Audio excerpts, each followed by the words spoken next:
From the very beginning of this project, we've been aware of the fact that we are part of an experimentation, an important one, into the field of design education. Talking with a deaf person is actually easier than I thought.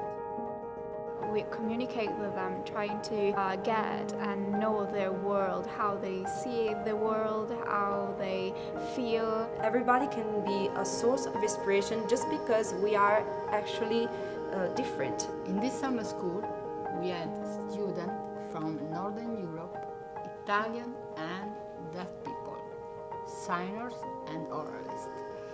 This week we have seen that physical and mental barriers do not exist.